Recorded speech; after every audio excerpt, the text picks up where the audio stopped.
आप क्या सोचते हैं पैनाडोल अल्ट्रा ये डबल डोज ज़्यादा फ़ायदा देगी या ज़्यादा नुकसान देगी? पैनाडोल अल्ट्रा एक ऐसी टैबलेट है जिसमें दर्द कम करने वाले 2 सॉल्ट्स हैं, पैरासिटामोल और आइबुप्रोफेन। इस वीडियो में हम देखेंगे कि इसका फ़ायदा है या नुकसान है, तो वीडियो अंत तक देखिएगा। अगर हम इसके मेन कंटेंट देखें तो इसके अंदर एक पैरासिटामोल है और दूसरा आइबुप्रोफेन है और ये ब्रांड नेम इसका पैनाडोल अल्ट्रा है, जो कि हेलियन कंपनी से बिलॉन्ग करता है।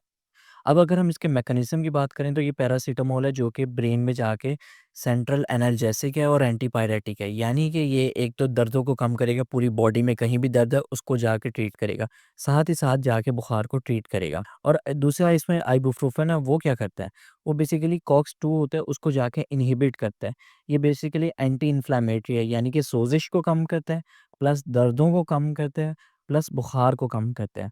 जब ये दोनों इकट्ठे आ जाते हैं पैनाडोल अल्ट्रा की सूरत में, तो इसका काम ये हो जाता है, ये फास्टर पेन रिलीफ़र हो गया और साथ ही साथ स्वेलिंग को कंट्रोल कर रहा है, प्लस ये आपके बुखार को भी ट्रीट कर रहा है। अगर हम इसके यूज़ेज़ देखेंगे कि कहाँ-कहाँ हम ये वाली टैबलेट इस्तेमाल कर सकते हैं। हेडेक यानी कि जब आपका शदीद सर दर्द हो रहा है उसमें ये इस्तेमाल की जाती है। शदीद बुखार में इस्तेमाल की जाती है, दाँत के दर्द में, पीरियड्स के पेन में, मसल पेन में या कोई भी पोस्ट सर्जिकल यानी कि सर्जरी के बाद पेन होता है तो उसमें भी यूज़ किया जा सकता है। ओवरऑल ये कहीं भी बॉडी में पेन हो रहा है उसको ट्रीट कर रहा है, प्लस ये बुखार को ट्रीट कर रहा है और ये सोज़िश में भी लिया जाता है। अब जैसा कि पैनाडोल अल्ट्रा डबल डोज़ है तो इसका साइड इफ़ेक्ट्स भी कहीं न कहीं ज़्यादा ही हैं। तो सबसे इम्पोर्टेंट साइड इफ़ेक्ट ये है कि ये एसिडिटी करता है क्योंकि इसके अंदर आइबुप्रोफेन है जो कि एक एनसैड की क्लास से बिलॉन्ग करता है और एनसैड का साइड इफ़ेक्ट ये है कि ये एसिडिटी कर देता है और ये हमारे मैदे को ख़राब भी कर सकता है। क्यों? क्योंकि इसके अंदर एनसैड है पड़ा। एनसैड कौन-सा है? एनसैड आइबुप्रोफेन है। साथ ही साथ ये क्या करता है लीवर स्ट्रेस करता है क्यों? क्योंकि पैरासिटामोल की अगर ओवरडोज़ हो जाएगी तो ये हमारे लीवर को नुकसान करती है और किडनी डैमेज भी कर सकती है अगर हम इस टैबलेट को एक लंबे अरसे तक इस्तेमाल करें।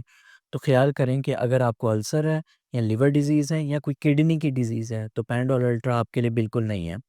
और पैनाडोल अल्ट्रा को किसी और पेन किलर के साथ लेने की बिल्कुल भी ज़रूरत नहीं है। आप पैनाडोल अल्ट्रा ले रहे हैं तो बस पैनाडोल अल्ट्रा को पेन किलर के तौर पे यूज़ करें और इसको खाने के बाद लिया जाए ताकि आपके गैस्ट्रिक में एसिडिटी कम हो। अगर हम इसकी डोज़ की बात की जाए तो 8 घंटे में 1 पैनाडोल अल्ट्रा ली जा सकती है। यानी कि 1 टैबलेट आप 8 घंटे में ले सकते हैं, 1 से ज़्यादा 1 8 घंटे में आप नहीं इस्तेमाल कर सकते। और ये वाली टैबलेट को 3 दिन से ज़्यादा कंटिन्यूअसली इस्तेमाल करना नुकसानदेह हो सकता है। अब पैनाडोल अल्ट्रा पावरफुल तो ज़रूर है, लेकिन अगर आप सोच रहे हैं कि जितना ज़्यादा पेन है तो उतनी ज़्यादा डोज़ लें तो ये बिल्कुल गलत है। क्योंकि ये टैबलेट दर्द के साथ-साथ आपके लीवर, किडनी को भी डैमेज कर सकती है और उतने ही इसके ज़्यादा साइड इफ़ेक्ट हैं। तो अंटिल आपको कोई शदीद बुखार नहीं है या शदीद दर्द नहीं है तो आप इसको बिला वजह इस्तेमाल ना करें। आप अपनी डोज़ रेगुलर पैरासिटामोल यानी कि पैनाडोल तक रखें। पैनाडोल अल्ट्रा आपके लिए बिल्कुल नहीं है अगर आप रेगुलर यूज़ कर रहे हैं तो।